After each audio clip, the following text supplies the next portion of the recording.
Shalom, selamat siang Bapak Ibu Saudara-saudara yang dikasihi oleh Tuhan Yesus Kristus. Pada kesempatan siang hari ini kita belajar satu bagian dari kebenaran firman Tuhan. Saya diberikan tema ekspektasi versus realita atau realitas. Ibu Bapak Saudara-saudara, tentu kita melihat banyak hal atau menyaksikan banyak hal, atau kalau kita membaca, kita juga menemukan banyak hal yang terjadi dalam kehidupan manusia. Betapa ekspektasi dengan realita itu sesuatu yang kemudian boleh dikatakan sangat berbeda. Apa yang diprediksi, apa yang menjadi satu ekspektasi kita, ternyata hal itu bukanlah sesuatu yang terjadi dalam kehidupan yang nyata. Oleh sebab itu mari kita membuka satu bagian kebenaran firman Tuhan. Saya membawa kita melihat dari satu bagian, saya percaya bahwa bagian ini tentu sudah sering kita dengar atau sering kita baca dari Kisah Para Rasul pasal yang ke-9 ayat 1 sampai ayat yang ke-9. Kisah Para Rasul pasal 9 ayat 1 sampai ayat 9. Saya akan bacakan firman Tuhan ini untuk kita, Bapak Ibu Saudara-saudara bisa memperhatikan di dalam Alkitabnya masing-masing. Sementara itu berkobar-kobar hati Saulus untuk mengancam dan membunuh murid-murid Tuhan. Ia menghadap imam besar dan meminta surat kuasa daripadanya untuk dibawa kepada majelis Yahudi di Damsyik, supaya jika ia menemukan laki-laki atau perempuan yang mengikuti jalan Tuhan, ia menangkap mereka dan membawa mereka ke Yerusalem. Dalam perjalanannya ke Damsyik, ketika ia sudah dekat kota itu, tiba-tiba cahaya memancar dari langit mengelilingi dia. Ia rebah ke tanah dan kedengaranlah olehnya suatu suara yang berkata kepadanya, "Saulus, Saulus, mengapakah engkau menganiaya aku?" Jawab Saulus, "Siapakah engkau Tuhan?" Katanya, "Akulah Yesus yang kau aniaya itu. Tetapi bangunlah dan pergilah ke dalam kota, di sana akan dikatakan kepadamu apa yang harus kau perbuat." Maka termangu-mangulah teman-temannya seperjalanan, karena mereka memang mendengar suara itu tetapi tidak melihat seorang juga pun. Saulus bangun dan berdiri lalu membuka matanya, tetapi ia tidak dapat melihat apa-apa. Mereka harus menuntun dia masuk ke Damsyik. 3 hari lamanya ia tidak dapat melihat, dan 3 hari lamanya ia tidak makan dan minum. Demikian jauh pembacaan firman Tuhan kita pada siang hari ini. Bapak Ibu Saudara-saudara yang terkasih di dalam nama Tuhan kita Yesus Kristus, bicara ekspektasi versus realitas. Ibu Bapak, kalau kita memperhatikan tentang istilah ekspektasi, kita tentu memahami. Ya, kita tentu mengerti bahwa ekspektasi merupakan suatu harapan, sesuatu yang diimpikan, sesuatu yang diinginkan, yang akan dilakukan atau yang akan dicapai, yang akan terjadi. Oleh sebab itu, siapa sih yang tidak punya ekspektasi dalam hidup ini? Tentu kita punya ekspektasi. Terlepas dari apa dan bagaimana ekspektasi kita, apakah untuk sesuatu yang baik atau untuk sesuatu yang buruk. Maka tiap-tiap orang, saya percaya bahwa kita punya ekspektasi. Tidak ada manusia yang tidak punya ekspektasi, kecuali dia tidak bisa atau tidak memiliki satu pikiran untuk hidup seperti apa hidupnya ke depan. Oleh sebab itu bicara tentang ekspektasi, maka ya, semua mengharapkan sesuatu yang kemudian dia lakukan, dia inginkan, dia rindukan akan tercapai dengan baik. Tetapi faktanya tidak selalu demikian. Seperti seorang yang kemudian melemparkan pesawat mainan yang terbuat dari kertas, lalu anak itu atau seorang melemparkan, dia mengharapkan kertas yang dilemparnya jatuh pada posisi yang dia harapkan, tetapi di dalam perjalanannya maka pesawat mainan atau kertas yang dibuat untuk menjadi mainan pesawat itu bisa jatuh, melenceng ke arah yang berbeda. Menarik, waktu saya masih kuliah dulu, salah seorang dosen mengajar, waktu dia mengajar kami, lalu dia katakan, ambil satu kertas yang sangat kalian cintai, yang sangat bagus menurut kalian, lalu kalian buat pesawat itu. Ya, kalian buat pesawat dari kertas tersebut. Waktu kalian buat pesawat dan pesawat tersebut sudah jadi, kalian lemparkan sejauh mana terbang pesawat kertas yang kalian buat itu. Siapa yang paling jauh, tampaknya itulah yang paling sukses dan paling berhasil. Ya, ini bagian dari ekspektasi, menggunakan ilustrasi atau menggunakan kertas pesawat yang kemudian barang siapa pesawat yang dia lempar atau kertas yang dia buat pesawat itu lempar, kemudian paling jatuhnya paling dekat, ya ada kemungkinan bahwa cita-cita kalian itu susah untuk tercapai. Susah kemudian untuk kalian menggapai cita-cita kalian, atau boleh dikatakan susah untuk kalian menjadi orang yang sukses. Walaupun ini sebetulnya hanya ilustrasi yang menggambarkan bagaimana kita menginginkan satu tujuan, satu arah hidup, ekspektasi hidup kita berdasarkan apa yang kita mau. Tetapi ternyata tidak demikian. Di dalam perjalanan waktu, maka segala sesuatu bisa berubah. Oleh sebab itu orang punya ekspektasi ketika orang yang masih kecil tentu punya cita-cita. Cita-citamu apa? Ingin menjadi dokter. Cita-citamu apa? Ingin menjadi guru. Cita-citamu apa? Ingin menjadi seorang insinyur. Cita-citamu apa? Ingin menjadi seorang TNI, ingin menjadi seorang polisi, ingin menjadi pengusaha, ingin menjadi presiden. Ini cita-cita, ini ekspektasi. Waktu kita masih kecil, saya percaya bahwa waktu kita masih kecil, waktu ditanya, pasti juga kita punya, bukan? Ya, saya sering juga bercanda dengan anak saya, tanya, kamu kalau besar mau jadi apa? Mau jadi ini, ya, mau jadi dokter, mau jadi pendeta, mau jadi apa lagi? Mau jadi tentara, misalnya, mau jadi polisi. Wah, banyak cita-citanya, banyak impiannya. Dan seringkali kemudian bukan hanya cita-cita itu ekspektasi ada pada anak, orang tua pun mengharapkan sesuatu yang kemudian mereka inginkan dari anak, ekspektasi orang tua mereka paksakan kepada anak. Anak mau jadi apa? Kemudian orang tua mau menginginkan apa? Waktu kuliah kita juga punya ekspektasi, wah saya tampaknya bisa kuliah dengan waktu yang cepat, 3 tahun atau 4 tahun selesai. Itu ekspektasi. Bersyukur kalau memang bisa ditempuh dengan waktu yang memang direncanakan demikian, waktu yang diplanningkan demikian. Tetapi kalau tidak, maka antara ekspektasi dengan realita ternyata beda. Bukan hanya waktu orang belajar atau waktu orang sekolah, waktu orang kemudian bicara tentang cita-cita, ekspektasi itu. Waktu bekerja pun sama. Waktu orang mau bekerja, melamar pekerjaan, ekspektasi orang waktu kita mau jadi seorang pekerja di perusahaan kan kita merindukan, wah ekspektasi saya waktu saya bekerja di perusahaan tersebut, saya mendapatkan satu posisi yang bagus, mendapatkan satu posisi yang strategis, jabatan yang baik, dan bukan hanya itu.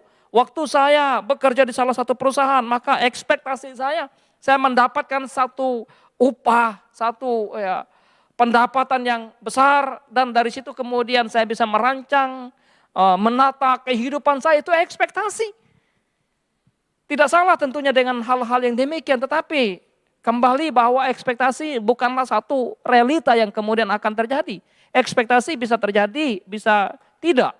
Nah, bukan hanya ketika kita bicara studi, bicara cita-cita, bicara pekerjaan, tapi juga orang punya ekspektasi barangkali waktu mau pilih pacar juga ya. Ekspektasi saya punya pacar misalnya orangnya yang ganteng ya, barangkali seperti main film Korea gitu ya. Tapi ketika realita nanti kemudian berjalan dijalani, bisa beda.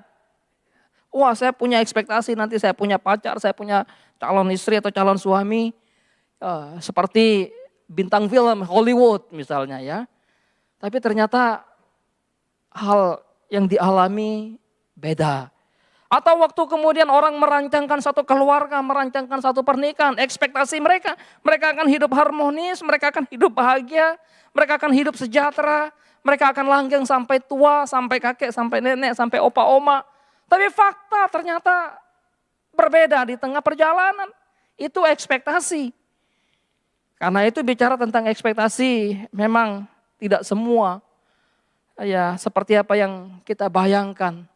Waktu kita mau berlibur juga, kita mau berlibur di satu tempat, ya barangkali sebelum pandemik orang yang sudah punya ekspektasi, punya rencana, wah mau berlibur di mana nih? Di luar kota mana? Di luar Jakarta di mana? Oh, di luar Indonesia. Di luar Indonesia, di luar negeri ya. Oh ya. Kemudian dengan adanya situasi pandemik misalnya ya, ternyata semua ekspektasi yang diinginkan itu bisa ya tidak terlaksana atau boleh dikatakan batal. Ibu bapak saudara-saudara yang terkasih dalam nama Tuhan kita Yesus Kristus, kembali kepada apa yang kita baca tadi. Maka Paulus seorang yang sangat punya ekspektasi yang besar untuk bisa membinasakan orang-orang percaya yang ada di Damsyik. Dia percaya betul karena dia sudah memiliki kemampuan dan bahkan kekuatan untuk mengeksekusi orang-orang percaya yang ada di Yerusalem dan sekitarnya. Dia yakin dengan satu kekuatan yang dia miliki, dengan satu massa yang banyak, yang kemudian membenci orang percaya pada waktu itu, dia akan sukses, dia akan berhasil untuk mengeksekusi orang-orang percaya atau para murid Kristus yang ada di Damsyik. Itu ekspektasi Paulus. Sehingga di dalam menjalankan ekspektasinya, Paulus bukan hanya sekadar mengandalkan pengalamannya yang dia punya di waktu mengeksekusi orang percaya di Yerusalem. Dia tidak hanya mengandalkan orang-orang yang beserta dengan dia, massa yang bersama-sama dengan dia, tetapi juga dia mengandalkan atau membawa suatu surat kuasa, meminta surat kuasa dari mahkamah agama Yahudi yang tertinggi. Ini sebagai satu upaya, cara yang dia tempuh untuk melaksanakan atau untuk mensukseskan apa yang menjadi ekspektasi dari Paulus, dari Saulus yang pada waktu itu. Sehingga dia pikir bahwa tidak ada lagi yang menjadi halangan, tidak ada lagi yang bisa merintanginya, tidak ada lagi yang bisa menghambat baginya untuk melaksanakan ekspektasinya, melaksanakan rencananya, melaksanakan tujuannya. Fakta ternyata sungguh berbeda. Apa yang kita baca, kemudian kita menemukan di sana, ekspektasi Paulus betul-betul tidak sesuai atau tidak terlaksana seperti apa yang dia rencanakan. Ya, mengalami satu perubahan yang drastis, perubahan yang total dari apa yang dia rancangkan, dari apa yang dia harapkan, dari apa yang dia inginkan. Bukannya menjadi penganiaya yang ganas, bukannya menjadi penganiaya yang perkasa, bukannya menjadi sang eksekutor yang hebat, tetapi justru sebaliknya. Fakta dalam perjalanan membuat Paulus harus jatuh, harus tidak berdaya, buta, dan bahkan harus dituntun untuk masuk ke dalam kota Damsyik. Ini fakta. Tentu masih banyak hal-hal lain yang sebetulnya yang Alkitab sampaikan tentang antara ekspektasi orang dengan fakta yang terjadi. Oleh sebab itu, ibu bapak saudara-saudara yang terkasih dalam nama Tuhan Yesus Kristus, ketika kita bicara tentang fakta, maka sesuatu yang sangat menarik bahwa ya, bicara tentang fakta dan ekspektasi atau realita dengan ekspektasi, maka ekspektasi tentu ya sangat diperlukan dalam hidup, saya katakan tadi. Bagian dari satu perencanaan, bagian dari satu planning, bagian dari satu cita-cita, bagian dari satu harapan. Kalau mau harapan sesuatu yang baik, tentu kita membuat satu rencana. Sama seperti orang mau membangun rumah. Ekspektasinya bagaimana dia membangun satu rumah. Barangkali rumah itu adalah rumah lantai 2, maka ekspektasinya dia menggunakan bagaimana materi yang dia pergunakan, bahan-bahan yang akan dia kumpulkan, berapa modal yang dia punya, itu bagian dari bagaimana dia menyusun satu ekspektasi, menyusun satu rencananya. Kehidupan atau membangun rumah yang dia bangun. Tetapi bagaimana ekspektasi itu apakah kemudian akan terlaksana atau tidak, proses yang kemudian akan menentukan. Ya. Sebelum ekspektasi itu kemudian dilaksanakan dan mencapai pada satu tujuan, maka realita belum ada di sana. Atau ekspektasi bukanlah suatu realita. Kecuali memang sudah seorang yang memang betul-betul merancang suatu, membangun usahanya atau membangun satu pekerjaan, lalu dia betul-betul ya mengeksekusinya dan bahkan sampai pada seperti apa yang dia harapkan. Finalnya sama seperti apa yang dia rencanakan. Maka disitulah ekspektasi sudah atau boleh dikatakan menjadi suatu realita. Nah, oleh sebab itu kemudian di dalam kehidupan kita hari lepas hari, maka bagaimana sikap kita ketika ekspektasi yang kita harapkan, ya ekspektasi yang kita inginkan tidak tercapai, tidak kemudian sesuai dengan apa yang terjadi. Pertama, bahwa tentu kita tidak boleh kecewa. Jangan pernah merasa kecewa ketika satu perencanaan kita, satu tujuan kehidupan kita yang ingin kita garap, atau tujuan pekerjaan kita yang ingin kita buat, atau planning apapun yang kita rencanakan. Tetapi pada faktanya, pada realitanya ternyata berbeda. Maka ya tentu kita tidak boleh kecewa untuk hal itu. Barangkali waduh, saya padahal ekspektasi saya waktu saya bangun bisnis dengan modal 1 juta misalnya, dapat menghasilkan income 2 juta atau 3 juta misalnya. Ya, tetapi ternyata bukan hanya untung di sana, malah puntung misalnya. Jangan kecewa. Karena memang bicara ekspektasi, ya bicara ekspektasi, tentu bicara sesuatu yang masih dalam satu bayangan, masih dalam satu perencanaan, masih dalam satu planning. Ya, oleh sebab itu ketika kita juga menjalani kehidupan kuliah, belajar, ya kita tentu punya ekspektasi menjadi seorang yang berhasil, ya, seorang yang kemudian bisa sukses. Barangkali kalau kita selesai kuliah mendapatkan satu pekerjaan yang baik, pekerjaan yang layak, ya pekerjaan yang kita impikan, tetapi ketika kita di dalam perjalanan ternyata ada kendala-kendala, ada rintangan-rintangan, ada kesulitan apa segala, maka jangan kecewa untuk hal yang kemudian yang tidak bisa kita capai, untuk ekspektasi kita yang belum kita bisa realisasikan. Oleh sebab itu kemudian di dalam kehidupan kita juga, maka bicara tentang realita bukan saja kemudian mengajar kita untuk tidak kecewa ketika kita tidak mencapai satu ekspektasi yang kita harapkan. Maka bicara realita kehidupan itu juga sebetulnya mengajar kita bahwa kendali hidup kita ada pada kedaulatan Tuhan.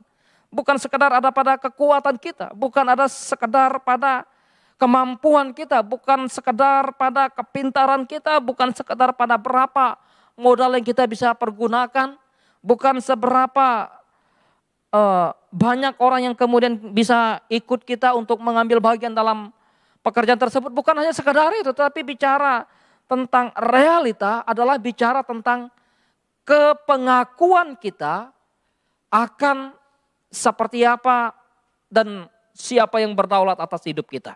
Nah, kalau kita melihat apa yang dilakukan oleh Saulus waktu dia mau menganiaya jemaat Tuhan yang ada di Damsyik, maka sebetulnya apa sih yang kurang lagi? Tidak ada yang kurang dari dirinya sebetulnya. Dia sudah sukses, sudah berhasil memimpin satu penganiayaan yang besar di Yerusalem, sudah berhasil, sudah sukses memimpin pembunuhan terhadap seorang bernama Stefanus. Ya, dia juga seorang yang sangat cerdas dalam memahami hukum-hukum atau memahami Taurat, sehingga tidak ada cacat celah bagi dia ketika ingin mengeksekusi orang di Damsyik, dan bahkan tidak ada kekuatan yang kemudian bisa membendung dia dari sisi manusia. Kenapa? Karena lembaga agama tertinggi, Mahkamah Agama orang Yahudi, sudah memberikan satu surat resmi, surat legalitas yang diberikan oleh mereka kepada Saulus untuk menganiaya orang-orang percaya yang ada di Damsyik. Sehingga kemudian ketika fakta berbeda dalam perjalanan memasuk kota Damsyik, maka di situ kemudian kita belajar, dan Paulus saya pikir pada waktu itu yang masih bernama Saulus tentu belajar juga bahwa kendali hidupnya bukanlah ada pada dia. Kendali hidupnya ada pada kedaulatan Tuhan. Manusia bisa merencanakan, manusia bisa merancangkan, manusia bisa membuat program yang banyak, bisa membuat plan ini, plan itu, plan ini, dan sebagainya. Tetapi di dalam pelaksanaannya, di dalam realitanya, ketika agenda Tuhan yang Tuhan nyatakan beda dengan agenda yang manusia buat itu, maka bagaimana di sana kita melihat satu kedaulatan Allah yang mengendalikan segala rencana, mengendalikan segala ekspektasi manusia. Ibu bapak saudara-saudara yang terkasih di dalam nama Tuhan Yesus Kristus, maka bicara realita bukan saja kemudian mengajar kita bahwa Allah yang mengendalikan, yang berdaulat atas hidup kita, Maka hal yang berikut adalah realitas mengajar kita untuk apa? Untuk tidak bermegah diri dengan segala potensi yang dimiliki. Ketika orang berekspektasi, bisa saja karena dia punya modal, saya akan menjadi seorang mahasiswa yang sukses, mahasiswa yang mencapai pendidikan yang tertinggi karena memang saya punya potensi. Saya pintar, bagus. Saya cerdas, bagus. Saya punya modal, bagus. Kenapa? Karena ada orang tua yang membiayai misalnya. Bagus. Ya. Tetapi kembali bahwa di dalam melaksanakan satu ekspektasi atau bicara tentang melihat realitas hidup yang terjadi, maka sebetulnya mengajar kita untuk tidak bermegah pada potensi diri semata. Banyak orang yang memiliki potensi diri kemudian menganggap bahwa segala rencana mereka, segala tujuan mereka, segala rancangan mereka, segala ekspektasi mereka akan berhasil karena mereka punya ya segala potensi yang ada. Tetapi di dalam melihat suatu realitas yang sebetulnya terjadi di tengah-tengah kehidupan, barangkali pengalaman hidup saya dan saudara, pengalaman hidup orang-orang lain, dan bahkan Alkitab mengajarkan banyak tentang bagaimana potensi yang manusia miliki ternyata tidak memberikan satu jaminan bahwa ekspektasinya akan sukses, ekspektasinya akan tercapai. Ya, di dalam banyak hal, misalnya ketika Raja Nebukadnezar ya, ingin mengeksekusi Sadrak, Mesak, dan Abednego, atau di dalam kisah Daniel, bagaimana raja memiliki kekuasaan, memiliki potensi, dan memiliki otoritas secara manusia untuk mengeksekusi mereka. Dan mereka pikir bahwa mereka akan bisa mengakhiri kehidupan para anak muda dari Yudea, dari Yehuda yang dibuang ke Babel itu. Tetapi berbeda sekali, realitanya sangat berbeda. Mereka justru bukan masuk ke dalam satu kematian yang mematikan secara fisik mereka. Mereka justru di sana memperlihatkan bagaimana hidup yang dipimpin, yang ditolong, yang ditopang oleh Allah. Sehingga waktu kita berekspektasi, ya waktu kita bermimpi atau bercita-cita, waktu kita berangan-angan, waktu kita membuat satu rencana, bagus sekali tentunya kita mengkaji dari berbagai sisi ilmu pengetahuan kita. Kita mengkaji, meneliti, ya lalu mencari riset, mencari panduan, belajar dari berbagai sumber, belajar dari berbagai ilmu. Lalu kita membuat satu rencana kehidupan. Tetapi ingat, potensi semuanya itu tidak akan pernah berarti apa-apa jikalau kemudian Tuhan tidak berkehendak atas hal tersebut. Sama.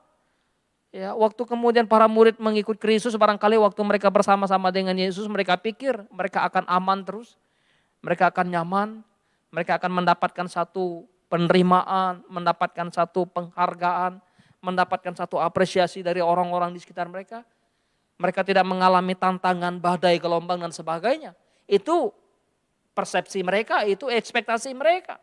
Tetapi ketika mereka berjalan bersama dengan Yesus, berjalan ya dalam penyertaan Yesus, maka di laut mereka bisa mengalami gelombang badai yang menghantam mereka. Waktu mereka memberitakan Injil, maka mereka bisa mengalami penolakan. Mereka bisa mengalami yang namanya penganiayaan. Mereka bisa mengalami yang namanya persekusi, dieksekusi dan sebagainya. Ya. Oleh sebab itu kemudian ini menjadi bagian yang penting untuk kita sadari bagaimana ekspektasi versus realita. Hal yang selanjutnya yang kita bisa lihat dari perbedaan atau versus eksekusi realita yang kemudian kita pahami, maka bicara realita mengajarkan kepada kita untuk hidup dalam ketaatan yang penuh pada Allah dengan segala rasa syukur yang Tuhan nyatakan dalam hidup kita. Waktu kita berekspektasi, maka tentu kita mengharapkan sesuatu yang baik, mengharapkan sesuatu yang indah, mengharapkan sesuatu yang boleh dikatakan menyukakan, menyenangkan hati kita. Tetapi ternyata dalam realitanya tidak selamanya. Orang kemudian waktu berobat ke rumah sakit, ekspektasinya dokter bisa menangani dengan baik. Ekspektasinya orang kemudian bisa sembuh. Ekspektasinya kemudian keluarga kita barangkali bisa sehat, bisa tertolong, bisa hidup kembali. Tapi fakta terkadang menyatakan bahwa waktunya sudah selesai. Kemampuan dokter sangat terbatas. Dan ternyata Tuhan berkehendak yang berbeda. Tuhan memanggil dia. Ekspektasi kita, harapan kita, rindu kita. Orang yang kita cintai, orang yang kita kasihi ketika sedang dalam kondisi sakit, mereka kemudian segera pulih. Tapi ternyata, kok makin parah, makin parah, makin parah. Dan bahkan sampai pada akhirnya mereka dipanggil Tuhan. Apakah kemudian kita harus kecewa? Tentu tidak. Apakah kita kemudian harus frustasi? Tentu tidak. Tetapi dalam semuanya itu mengajar kepada kita bahwa realita hidup yang kita alami, realita hidup yang kita miliki, realita hidup yang kita hadapi harusnya membuat kita untuk bersyukur kepada Tuhan. Kenapa? Karena memang pimpinan Tuhan, penyertaan Tuhan, dan lagi saya katakan kedaulatan Tuhan yang memelihara hidup kita tidak pernah salah di sana. Oleh sebab itu apa yang disampaikan atau apa yang dialami oleh Rasul Paulus sebelum dia bertobat ini, ya dalam perjalanan ke Damsyik, bagi dia mungkin sesuatu yang aib, bagi dia mungkin sesuatu yang mengecewakan, barangkali sesuatu yang kemudian bagi dia kenapa bisa terjadi seperti begini. Saya yang tadinya menganiaya, kenapa menjadi mengasihi? Saya yang tadinya membenci, tapi kenapa sekarang saya mengayomi?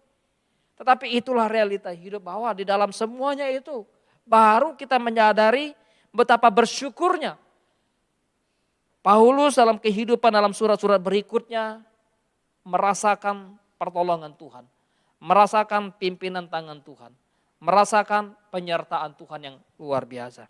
Ibu bapak saudara-saudara yang terkasih dalam nama Tuhan kita Yesus Kristus. Oleh sebab itu, ya di dalam kehidupan kita, saya yakin, saya percaya bahwa kita punya ekspektasi untuk menata kehidupan kita, apalagi di situasi pandemi COVID-19 yang masih melanda ini. Ya, ekspektasi kita, orang pikir bahwa kehidupan perekonomian seperti apa, bagaimana, apakah kemudian terus membaik. Kita tentu berdoa, berharap demikian. Pandemi kemudian akan segera berakhir, tentu kita berdoa, kita berharap demikian. Tetapi di dalam semuanya itu kita mesti menyadari bahwa kekuatan kuasa kita manusia, kemampuan kita manusia sangat terbatas untuk mengendalikan semuanya itu.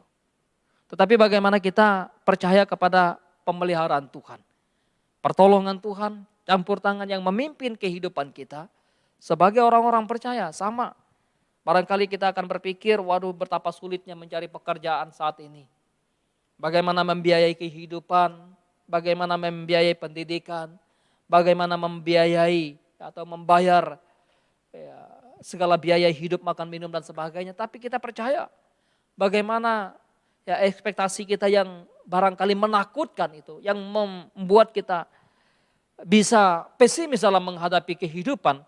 Namun Tuhan ingatkan kepada kita bahwa Dia memimpin hidup kita, Dia berdaulat atas hidup kita, dan Dia memelihara kehidupan kita.